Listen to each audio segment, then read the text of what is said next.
Hey guys, how you doing? My name's Reject, and right now this is the Reject Geek Out for Samurai Jack episode. I believe it's 9. Hopefully, I don't look like a moron with my title card saying something else and the screen saying I'm myself saying 9. Well, okay. So let's get started. First off, let's start off with a recap of the episode before. Basically, what happened, Ashi and Joshi was born. Oh my god. The people said back when a romance actually worked, memes started appearing out everywhere, and they died as fast as they came. So, yeah. Basically, what happened, they're fighting some weird leech build-up monster. I don't know what the hell he was. That would leech onto people, putting a poison in them, and fully eradicated them all. Throughout the whole thing, they had a sexual build-up between Jack and Ashi, which for me appeared out of nowhere in this whole series. But I had to look back. I talked to my friends at Samurai Jack Cast, which I will put down below in the description. They're linked to their channel and at the end of here. And yeah, completely random. Didn't know where it was coming from. I talked to them. I rewatched season 9 up to that episode, and I realized it was sort of building at something. It was just a little weird because you got to think Jack is at least 30 years older than Ashi, because I'm saying Ashi is about 18 to 22. I want to say that range around there. While Jack, probably when he began, was about 22 to 25. And then the 50 years has passed. I don't care if he hasn't aged. It's still weird. But okay. So, this episode here, Jack and Ashi got out of there. Ashi got some new clothes, more sexual build-up, but at least they treated it like reality. At the end of the last episode, Jack and Ashi embraced for a kiss. This one, they stopped, they spit it out, they did the whole step back thing. Oh, it was the stuff the leeches had. Yeah. Oh, you got some here, you got some there. Oh, yeah. And she goes, well, I better give you this. No. It's sort of that weird whole awkward moment, because you know if this happened in reality, that would be exactly what would happen. Yep. Just completely awkward conversation going on right then. Well, Jack and Ashi still have a weird time, and Jack has some mental reflection. And this time it's not distorted Jack, it is old Jack. By that I mean the old man Jack we've been seeing through most of this season, who disappeared after Jack got his sword back. Come on, Geddy Tarnowski, bring the beard back. Come on, that would have been awesome. Just Ronin Jack, hoys. And before you say anything like that, Gaijin Goomba made a video on Samurai Jack. Link down below in the description to find out why Samurai Jack isn't a samurai. He is a Ronin. Same thing, just one big difference. Alright, so what else happens in this episode? Okay. So Jack has a mental discussion on what should he do. He's never had feelings for someone who would follow him like Ashi has been through most of the season. And he doesn't want to lose him. And he has a touching scene where he talks about his childhood, and he mentions all the lovely scenes of where he grew up. And what happens next is this. He says, well, Ashi sort of implies that, oh yeah, well, what are you gonna do after this? He says, well, those are all memories now. I can never go back. And he's referring to the last time portal being destroyed, so Jack can never get back to the past. Which I seriously think if there's another season, it's going to be him finding a time portal, going on one more weird adventure, and going back to the past, because I really wish that would happen. But probably not, I don't know, guys. And yeah, he says that is all a memory. I can never go back. That will never happen again. And basically recaps what happened to him after that last time portal shut down, was destroyed. Okay. So they go to bed. Not together, they're in separate cots, everyone. Stop having dirty thoughts! And what happens is this. Ashi wakes up, Jack is gone. Jack has decided he'll go on his own, which is what we saw in the preview from the episode before, of what will happen. And yeah, Jack goes off, he goes down to the Guardian area, which, like I said, Samurai Jack cast. If you follow him on Twitter or YouTube, they'll talk about what that area was. Because I'm seriously still looking for the episode. As I'm going through this, I'm actually watching older episodes of Samurai Jack, the original season, trying to catch up because I guess I missed some or I don't remember them all. But okay, what happens? Jack goes to this area, and there's a whole thing where you just see him adventuring through there. That's not a big part. Jack's part is not a big part till the third act in this episode. What's the big part, you may ask? Skiddly douche. The jazz assassin, which I'm just going to be calling him because I don't know how to say his name. I don't remember his name. The annoying, funny character you see in the first episode of Samurai Jack. He has finally reached Aku. Throughout it all, he's been trying to reach Aku. He finally gets to Aku and tells him Jack no longer has his sword.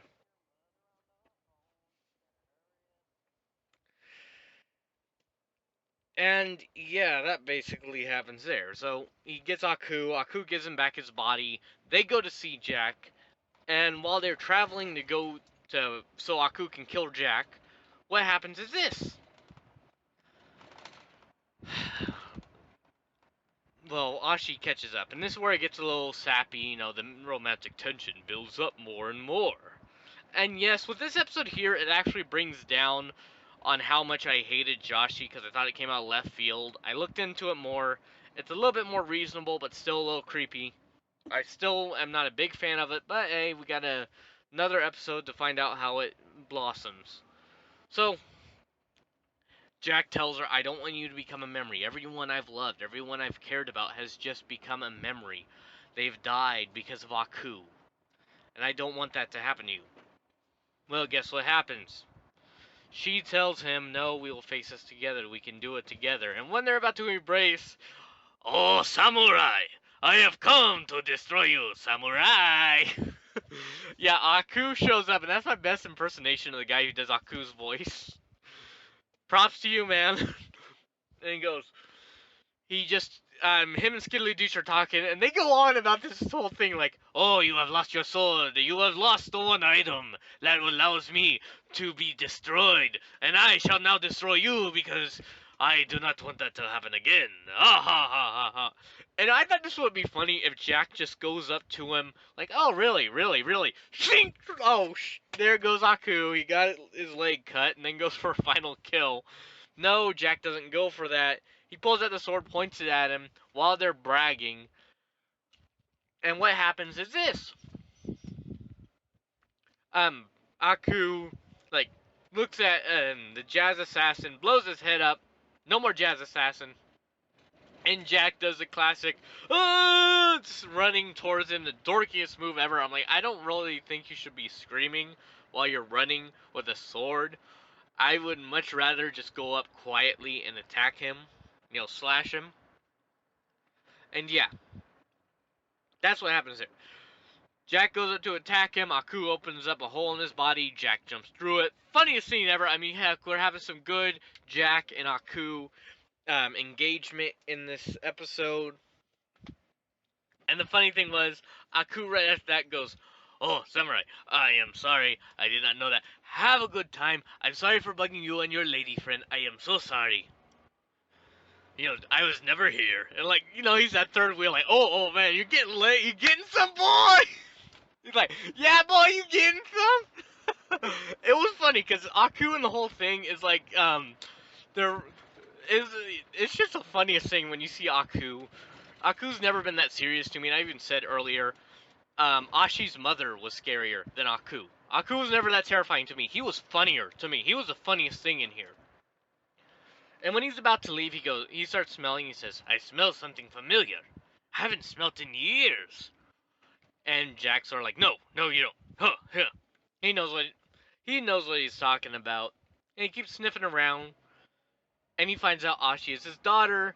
They go in the whole explanation about it, which was sort of funny hearing this, because I actually thought it'd be more funny if he's like, who is your mother? And then she says the name and like, oh, oh, oh, oh, oh, oh, that's why she came there. Okay.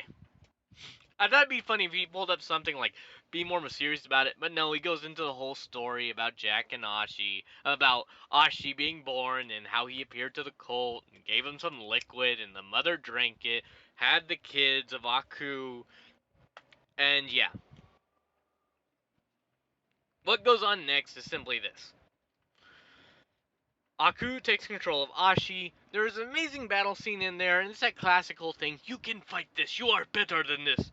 You are the greatest. You can do this. Fight. You're better than him. You're stronger. You're this. You're not your father's daughter. That whole bullshit you see in every movie. I know it's a used up cliche, but still in this one it did it pretty well. Because Ashi was not the one like, yes, I will. She is just sitting there, I can't do it, and Jack's the only one trying to. It's an uphill battle, and he's trying to convince her to do this. I love that formation of it all. But okay. To go on,